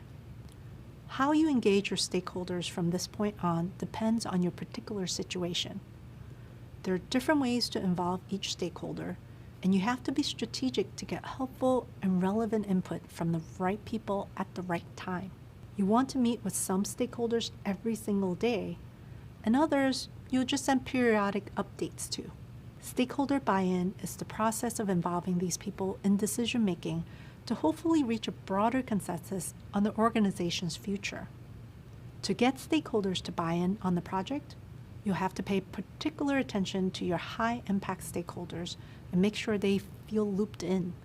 You want to explain to them how the project will help them achieve their goals. And you'll want to have their support later on if any issues come up. Here are some important things to keep in mind when communicating with stakeholders. If you have one main stakeholder, that stakeholder is likely to be highly influential and needs constant communication. But if you're on a larger project with numerous stakeholders, they won't be quite as involved in the day-to-day tasks. For stakeholders who need time to make decisions about the project, over-communicate early on. For example, hold frequent meetings and send daily end-of-day progress emails. This way, they have enough time to weigh the options and make decisions. Think about the level of project details each stakeholder needs. You don't want to spend time diving deep with stakeholders that just need a project summary. For example, the facilities team that delivers the product doesn't need daily updates on vendor pricing or website issues. On the flip side, do spend time updating key members that need frequent updates. The sales team will need to know pricing and availability changes, so a weekly check-in might make sense here. Great work! You just completed your own stakeholder analysis. Up next, we'll check out another tool, RACI charting. See you there! In the last video, we saw how a stakeholder analysis shows us how to best work with stakeholders and when to communicate with all the different people involved in the project. In this video, we're going to check out another handy tool called a RACI chart. A RACI chart helps to define roles and responsibilities for individuals or teams to ensure work gets done efficiently. It creates clear roles and gives direction for each team member. There are 4 types of participation included in a RACI chart. These are responsible, accountable, consulted, and informed. Let's take a look at each. Responsible refers to those doing the work to complete the task. Accountable refers to those making sure the work gets done. Consulted includes those giving feedback, like subject matter experts or decision makers. And lastly, we have informed, which includes those just needing to know the final decisions or that a task is complete. Here's an image of how this breaks down in a chart form. When creating your RACI chart, you'll need to write down each task or deliverable for your project and then assign it the appropriate role for each stakeholder. To do this, first think about who's involved in the project. Write the roles or people's name in a row across the top of your chart. Pro tip: use roles rather than names if some people might take on more than one role. Next, write down the tasks or deliverables in a column on the left. Try not to get too specific here. You want the chart to be simple and easy to read. After that, go through each task and deliverable and ask who's responsible for doing this, who's accountable if it doesn't get done, who will have strong opinions to add and therefore should be consulted about how this gets done, and who needs to be informed of the progress or decisions made about this. Assign the letters R, A, C, and I based on your answers. For example, as a project manager on Office Screen's new service launch, one of your tasks is to create different price points for different packages and delivery frequencies. The head of finance will be accountable because the project needs to stay in budget and make money, but it's the financial analyst who's responsible, as they're the person doing the work in determining optimal pricing. The director of product will be consulted on the matter, as they oversee the product offerings. And finally, team members, like those on the sales team, need to be informed of the final pricing. It's possible there are several roles that fall into the informed and consulted categories. One thing that will always remain constant is there will never be more than one person designated as accountable. This prevents confusion because having one person accountable clearly defines ownership. However, the same person that is accountable may also be responsible. There are several other factors that can cause role confusion. For example, there might be unbalanced workloads, which means some people might be doing more work or less work than others on the team. Or there could be an unclear hierarchy when people aren't sure who to seek help from if a task doesn't get done. Or unclear ownership of decisions, where people aren't sure who makes the final call on a project. Another issue could be overlapping work. This is when teams or individuals feel that they're responsible for the same work. When this happens, things can get confusing fast, and the same goes for excessive communication. While communication is usually a good thing, too much communication can actually make things more complicated. It can cause information overload where people don't know what to pay attention to, and so they miss something important. Wow, there's a lot of things that might cause confusion, but all these issues can be resolved or even prevented with a RACI analysis.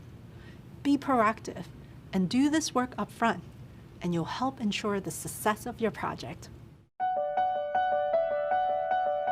If something is stumping you or you feel stuck at a certain aspect, there's always someone else who's going through the same thing. Anytime I started to feel overwhelmed by information or like I just wasn't getting it, I wasted so much time being unsure of myself that I should have just listened to my friends and family when they said, just do it, you can do it. One of the greatest thing that helped me to get back motivated is the accessibility of the course on my phone. I was just able to go into the app and listen to a few videos because I can learn on the go. Having a network of people that motivates you, it's so fundamental. You know, even if it's a friend or if it's a family member that you can get from the beginning and it can be there for you on your corner like a coach. And don't be afraid to ask for help, whether it be from your peers, from your coaches, friends, family. There's always someone who knows more and you can learn from them. Kudos! You finished another module. That was a fun one. We covered a lot of topics that were likely new to you. So let's recap. In our first video, we checked out each individual role associated with projects. You learned that as a project manager, you'll have to ask yourself key questions to make sure you build a successful team. You have to consider things like team size, necessary skills, availability, and motivation. Then you completed a stakeholder analysis. This helps you understand how you might manage communication with each person on the project. Next came the RACI chart, which define roles and responsibilities for individuals or teams. This helps people get work done efficiently, and it creates clear lanes and instruction for each team member to operate within. It does this by assigning which roles are responsible, accountable, informed, and consulted. Overall, you learned some really useful concrete tools to help you stay organized throughout the project. You can use these charts as you work with your stakeholders. And if your project is ever evolving, as some are, stakeholder mapping and RACI charting will help you stay on top of the tasks and communicate effectively. In the next module, you'll learn about other useful resources for managing projects and discover how to know which tool to use when. See you soon! Welcome back, and congrats on completing that graded assessment. In the previous module, you learned all about project roles and responsibilities, and we introduced you to some tools that you can use to ensure team accountability, like stakeholder analysis and RACI charts. Coming up, we'll talk about project tools and resources and the value of documentation. By the end of this module, you'll understand the types of resources available to a project manager. You'll be able to document information in a formal project charter, and you'll be able to compare and use various project management tools. Ready to get started? Meet me in the next video. So far, you've learned how to determine project goals and scope, and how to identify the right stakeholders for a project. Now it's time to add another important ingredient: resources. As a project manager, understanding your resource needs is crucial to achieving your goals. So during the initiation phase, it's important to ask yourself, what are the things we still need to acquire in order to complete our project? Project resources usually include budget, people, and materials. You'll use tools to manage all those resources. As you think about the goals and the scope of the project, you figure out the different resources you'll need to meet those goals. It's important to figure out your resources before the project gets rolling. This makes it easy for everyone on your team to get their work done. And that's your job as a project manager. You won't be doing the work directly, but you'll support the people who do. Figuring out resources early on also helps you avoid accidentally understaffing your project, which can seriously slow down team progress and eat away at the overall timeline. Even worse, if you're not careful with your resource planning, you could wind up underestimating the budget, meaning you might not have enough money to purchase necessary materials, hire vendors, or support overtime requests. Planning your resources early is a great way to set your team up for success. Because when your teammates have what they need to do their work on time and on budget, they're better set up to meet the project's goals. Now let's break down some of the resources that project managers typically work with. First, let's talk about budgets. A budget is an estimate of the amount of money a project will cost to complete. Almost all projects have budgets because they need funding for expenses, like buying the right materials or software, hiring vendors to complete jobs, or doing marketing once the project's done. During the initiation phase, you'll talk to the stakeholders and the people working on the project to figure out the tasks needed to get the project done. Here, you might ask questions to help uncover hidden costs. For example, are there any taxes on products that you need to account for? What about extra fees?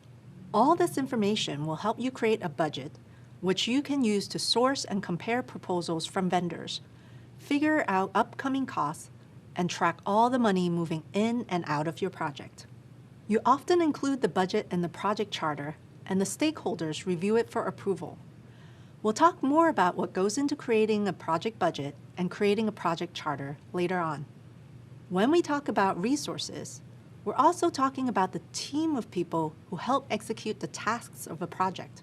For example, you, as the project manager, are a resource. So is the marketing manager who might create advertisements for this new product. Other resources can include people outside of your company who have unique skills and can do certain tasks that people in your organization can't do personally. Then you have materials. These are items you need to help get the project done. For example, project materials might include the lumber needed to complete a construction project. Okay, so you know that project resources include budget, people, and materials. How do you organize these resources? That's actually a nice transition into our next topic, which is tools. Tools are aids that make it easier for a project manager or team to manage resources and organize work. They help you do things like track tasks, manage budgets, and collaborate with teammates. There are all kinds of tools out there, including productivity tools like Google Docs and work management software like Asana. We'll talk more about these tools later in this program. Tools are essential for tracking progress, so you want to keep them top of mind at all phases of your project. Let's talk about how you might determine your resources during the initiation phase of your project at Office Screen. As a reminder, the Plant Pal service offers customers small, low-maintenance plants like cacti and leafy ferns that they can place on their desks. Customers can order them online or from a print catalog, and Office Screen will ship the plants straight to the customer's work address.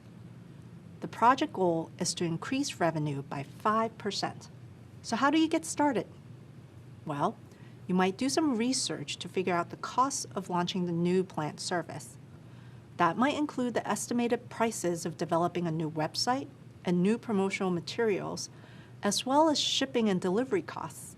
You also might want to budget for specific tools, like a project management software that will help you track progress on this complex project. With that information, you can start to build a realistic budget. And you'll also need to figure out who's working on this project with you. To do this, you might make a list of people and external vendors who will help complete all the project's tasks. For example, the person who manages client communications with customers, or a new plant supplier that can provide you with your product. Great. Hopefully, you're getting more comfortable with the types of resources you'll need not only to get stuff done, but to achieve your project's goals too. In the next video, we'll talk about documentation, another important topic for anyone who manages projects professionally. By now, you've probably noticed that a big part of project management is guiding decision making. Even if you're not the one making final decisions on major aspects of the project, it's still your job to keep track of every new decision and use those decisions to create a plan. And as you've learned, there are a lot of important decisions to keep track of. That includes everything from identifying project goals and deliverables to choosing the right people to add to a team. It's way too much for any one person to mentally keep track of. It's also important information for everyone on the team to be aware of, not just the project manager. If a decision affects a member of the team's tasks, they'll need to know about it, right? That's why documentation is such an important part of a project manager's role. While your team may work deeply on specific areas of the project, you might be the only person on the team who is aware of and communicating across all the different areas of the project. Clear and consistent documentation can ensure transparency and clear communication. Documentation helps set the stage for the project.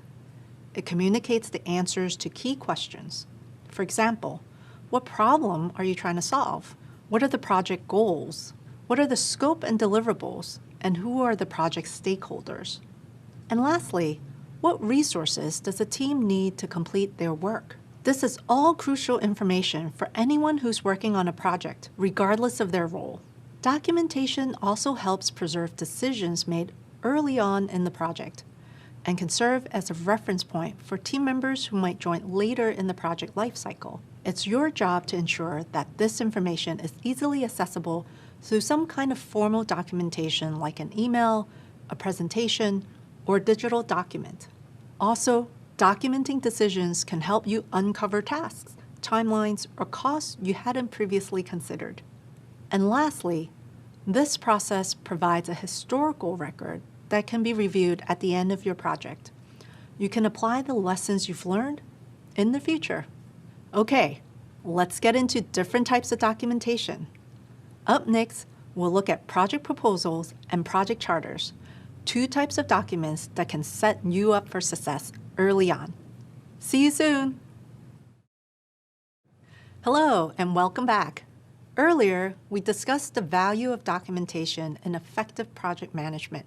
Now let's talk about two common types of documentation you could use to keep track of details and keep your stakeholders informed. These are the project proposal and the project charter.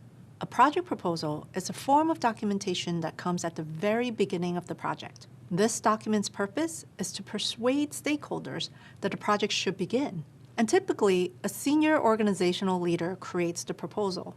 So you might not need to worry about creating the proposal, but you will have to keep track of the proposal's progress. The project proposal is a great starting point to help you understand the desired goals and impact.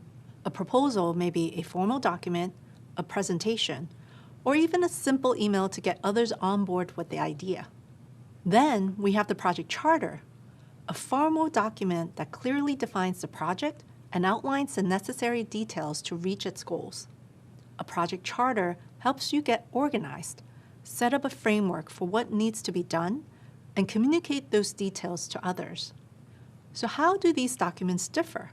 A project proposal is created earlier in the project lifecycle than the project charter. The proposal kicks off the initiation phase by influencing and persuading the company to move forward with the project. The project charter serves a similar purpose and often comes at the end of the initiation phase. However, its goal is to more clearly define the key details of the project. Another difference between these two documents is that a charter will often serve as a point of reference throughout the life of a project. The proposal is only used at the earliest stages. Now that you know the difference between these two documents, let's take a closer look at the project charter, which you'll learn more about in this module.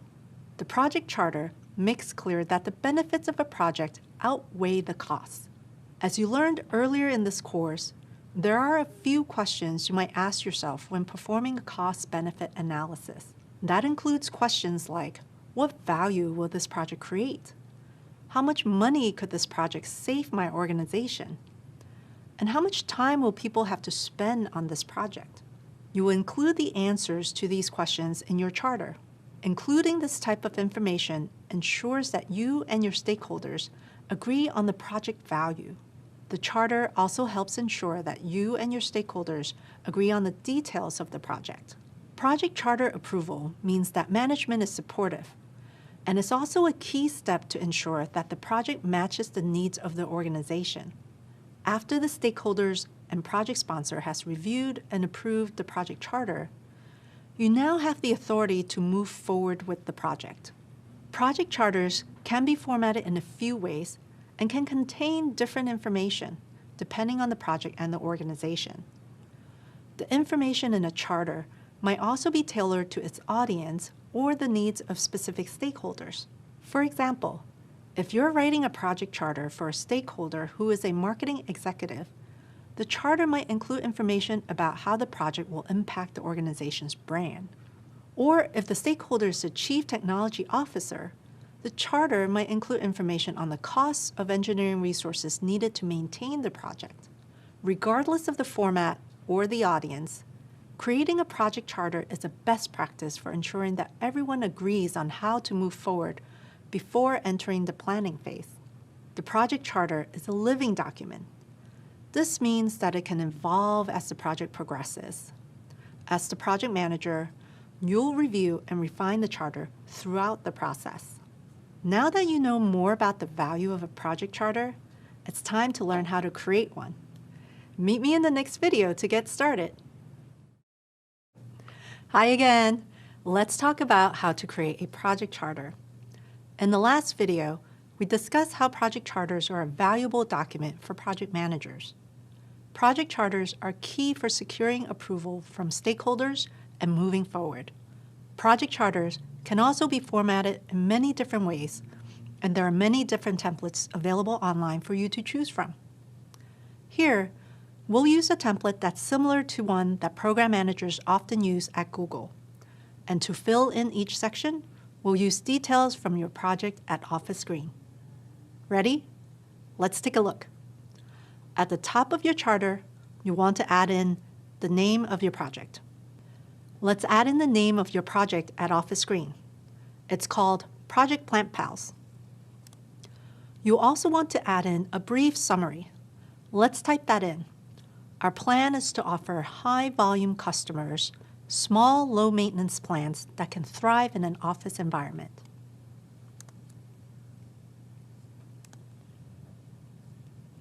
Next up, let's fill in the section labeled Project Goals. Remember that goals should be SMART. Let's add in the goal for Project Plant Pals, which is to increase revenue by 5% by rolling out a new service that provides office plants to top clients by the end of the year.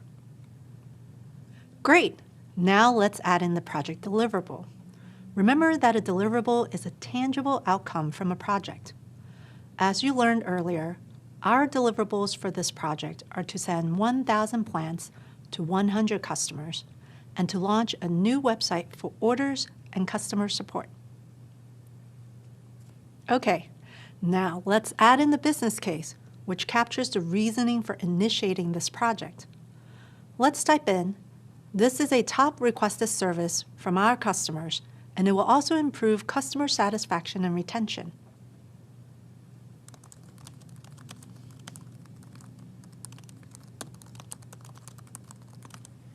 The business case is supported by the cost-benefit analysis, and we'll add that in now. Let's start with the benefits. The benefits, or expected gains of the project, include improving customer satisfaction and an increase in revenue. Now we'll move on to the costs. The costs include the price of the sourcing products, developing a website, and marketing materials. Let's type in $250,000 for the estimated budget. Nice! We've now outlined some of the benefits and costs of this project. Keep in mind that these are simple examples to teach you the basics of filling out a charter. When running a real project, you perform a more detailed analysis to determine the benefits and costs. The key takeaway here is that benefits should always outweigh the costs. Fantastic! Let's keep going. Next, we're going to add in the project scope, as well as what's considered out of scope for this project. Remember, scope is an agreed upon understanding of what is included or excluded from a project. An item that is in scope includes creating a service to deliver small plants to last year's top clients. An item that is out of scope and therefore not available to customers includes plant care after they're delivered. Amazing. Hopefully you can see how stating what's in scope and what's out of scope helps everyone working on the project understand where they should focus their efforts. Great. Now let's add in your project team. Let's see here. The project sponsor is Office Green's Director of Product. So let's add that in.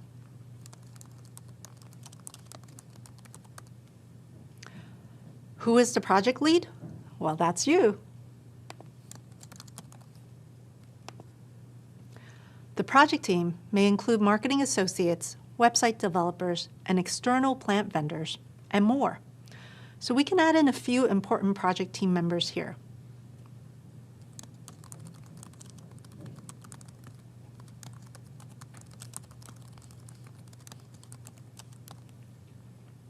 Awesome. Let's move on to additional stakeholders. Additional stakeholders may include the Vice President of Customer Success, who is accountable for customer feedback and corresponding product requests. We can also add in the account manager, who will leverage their existing relationships with top clients. And let's also add in the fulfillment manager, who will help acquire the plants needed to launch this service. We're almost done. Let's add in how we'll measure success. Here, we'll type in that we want to see a 5% increase in revenue by the end of the year. Let's also type in that we want to hit a customer satisfaction rate of 95% 3 months after launch. That's it. The project charter is filled in, and now it's ready to be reviewed by your stakeholders. Now you're done. You've seen how documentation helps form the roots of a project and how it contributes to the project's ultimate success. Like nurturing a plant, you're learning to nurture a project to ensure it's the best it can be. Up next, we'll talk about the tools that project managers rely on to guide their teams and ensure that they complete their tasks. See you soon! As a project manager, tools are some of the most helpful resources you have at your disposal. They're essential for tracking progress, so it's important to keep them top of mind throughout the entire project. Let's talk more about why tools are so useful and why it's important to choose the right ones for your needs. There are lots of different tools out there, and you'll learn more about them later. As a reminder, tools are aids that make it easier for a project manager or team to manage resources and organize work. They're useful because they can help you track detailed information about all kinds of tasks, and they make it easy to communicate with lots of different people. And remember, effective communication and tracking are huge parts of a project manager's day-to-day responsibilities.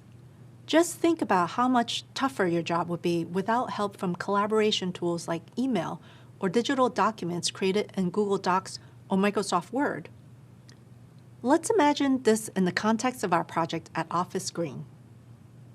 As lead project manager, you have tons of information about the company's plan to provide office-friendly plans to top clients. But what would happen if you wrote every project detail on a whiteboard instead of a shared online document?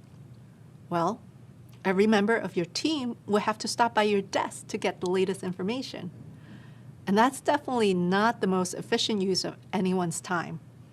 But if you store this information in easily accessible online documents, you save everyone on the team time, energy, and a major headache.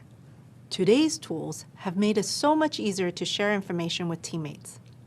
Even better, with project management tools, information sharing goes both ways. That means team members can also easily update you on their progress without the need for extra meetings or phone calls. How great is that? When you choose the right tool for a project, you make it easy for teammates to let you know if a task is on schedule or if it's delayed, which lets you quickly see how any changes might affect the rest of the project. Project management tools increases visibility and transparency for everyone, including stakeholders. You can use a variety of tools to accomplish many different things, like tracking progress on tasks, deliverables, and milestones. Tools can also help you manage a budget, build helpful charts and diagrams, manage contracts and licenses, and keep stakeholders informed. Tools can be straightforward, like digital spreadsheets or documents, or they can be more sophisticated, like scheduling and work management software.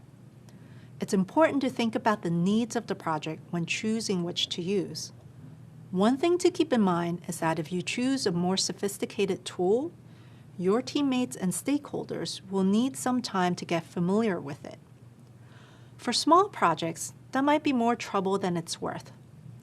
So for small projects, a straightforward tool might be more effective.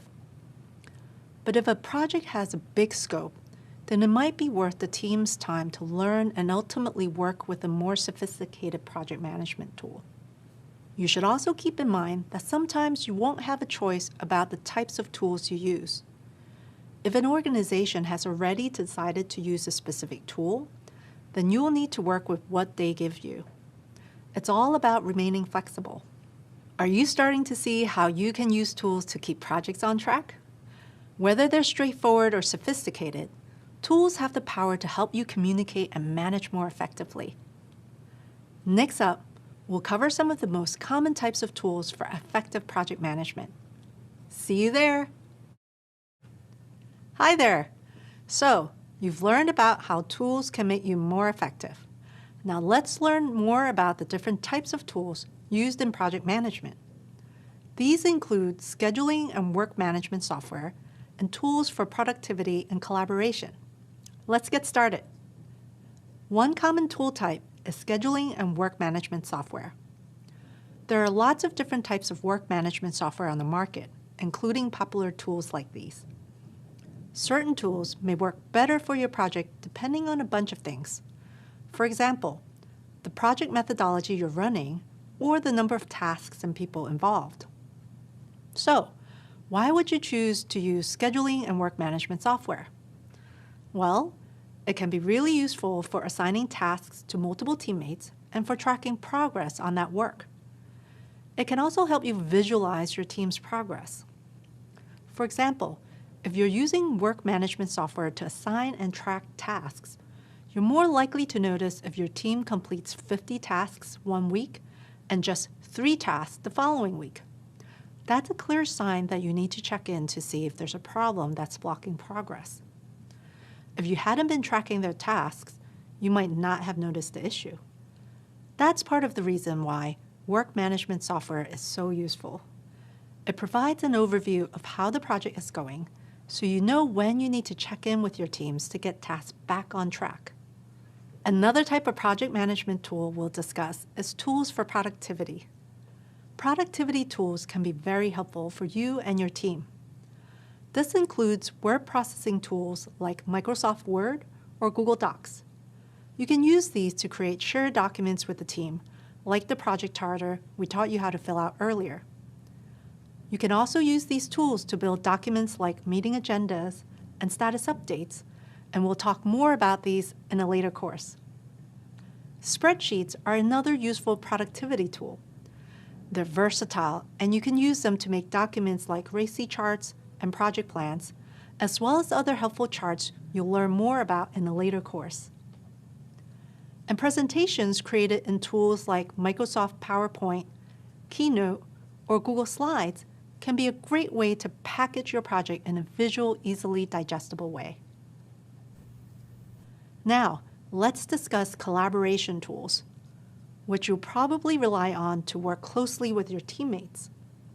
These include tools you're probably familiar with, like email and chat. Tools like this can help you quickly and efficiently check in with each other on questions, comments, and other topics related to the project. Productivity tools like documents and spreadsheets, and collaboration tools like email and chat are all pretty simple, which means they're great for smaller projects with fewer tasks and teammates to keep track of. scheduling and work management software is better for bigger projects with a larger number of tasks and a bigger team of people to manage. Cool. You've learned more about the types of tools available to you, including scheduling and work management software, productivity tools, and collaboration tools. We'll spend the next video diving a bit deeper on some of the most popular project management tools out there. Meet you there. Earlier, you learned about different types of project management tools, from scheduling and work management software to tools for productivity and collaboration. Now let's discuss a few popular tools you might be expected to use or at least be familiar with. There are many different types of work management software that automatically make project planning and tracking a lot easier and that are much more efficient than manual project tracking. One tool that we'll focus on in this program is Asana. Asana is a work management platform that helps teams plan and coordinate their work, from daily tasks to strategic initiatives. Asana provides a living system and a source of truth where everyone's work lives.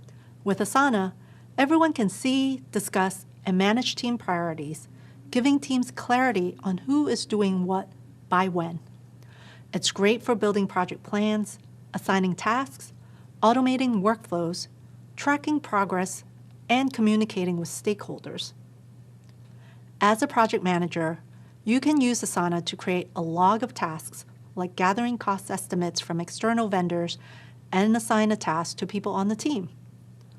All tasks are visible and organized in the format of the project manager's choice, like in a list or on a calendar, and designed to drive transparency and connection with all the tasks related to the overall goal.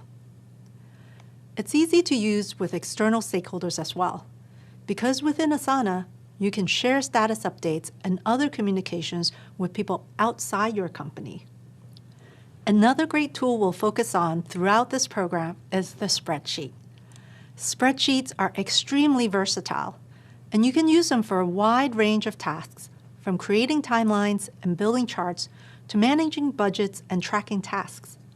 You can add and view project information in a variety of formats depending on what you need in the moment. For example, let's say you enter a list of tasks, due dates, completion statuses, and task owners into a spreadsheet.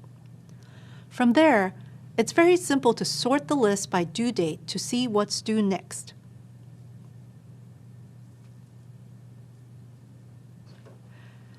You can then filter the list of tasks by task owner so that you'll only see the things you're responsible for.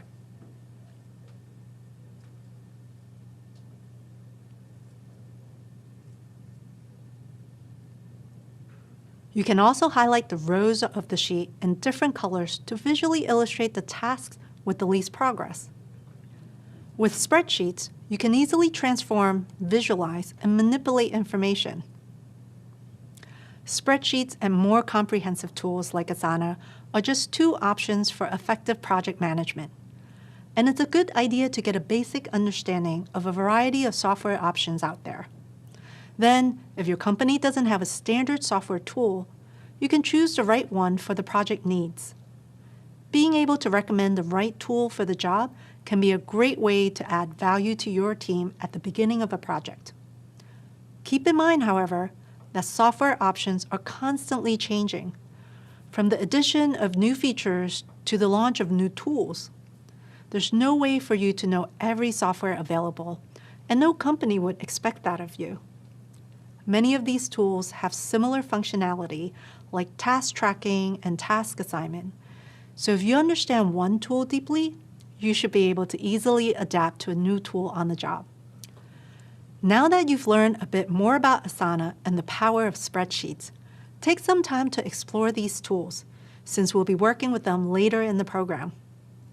Coming up, you'll hear from a project manager who will tell you all about their experience using tools during their day-to-day role at Google. Stay tuned.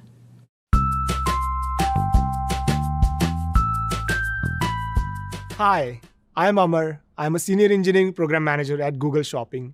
And on a day-to-day basis, I drive programs which spans across multiple products at Google. As a project manager, tools are our best friends. tools and the tools which will help us drive the execution, those are really should be near and dear to us. And those are near and dear to me. What I look at is what tools which help me create the body of work. There are like a lot of open source tools as well as free tools, like Google Spreadsheets are there, Google Docs is there. So many of these tools are out there. And there are some other supporting tools also, like Jira and all. These will help you create the body of work. This will help you define that what needs to be delivered and when. This will help you create the timeline. Like there are timeline tools like Gantt chart, Gantt tools that you will find out. And then there are tools which will help you drive the visibility across the board and drive the dependent ecosystem. We want to make sure when we are starting at the project, we look at the available tool set so that we are not defragging the system that much. We are not really kind of adding too many complexities or new tools in the ecosystems. We want to make sure that, okay, what are the current tools which are out there? Have a look at those tool set. Find out, are those supported? Find out what's the current adoption rate and look at what are the gaps. If there are gaps, go for new tools, propose new tools to improve productivity. But if there's existing tool set which our team is following, which your team is following, try to learn those tools because those are the tools which will get quick adoption and those will be an amazing tool set to have with you. Nice work! Getting through all this material is a huge accomplishment. Take a moment to consider how much you've learned so far about the ins and outs of successfully kicking off a project. You dug deeper on initiation, the first phase of the project lifecycle, and how important it is to determine your project scope, including what's in scope and what's not. You also learned about project goals and deliverables, and you learned how to measure project success by creating success criteria early on. Then you learned to define project roles and responsibilities. Choosing the right people for a project team is a big decision, and one you'll always want to consider carefully. You now know how to create a stakeholder analysis that tells you how and when to communicate with different stakeholders. And you learn how to create and track team accountability using a RACI chart. You also studied the final steps of the initiation phase, identifying resources, creating documentation, and selecting tools. You learned about the resources that project managers rely on to achieve the goals of a project, from budgets to people to the materials needed to complete a deliverable. You also learned the value of documenting your work using a project charter, which is a key step to getting approval to start your project. Lastly, you learned about the many types of tools that can help you be a more efficient project manager, from straightforward tools like email to sophisticated tools like Asana. Completing this course is no small feat, and you've put in hours of work. Give yourself a pat on the back. You've earned it. In the next course, you'll jump right into the next phase of the project lifecycle, and my colleague, Rowena, will be your guide. Get ready to have some fun as Rowena shows you the ropes of serious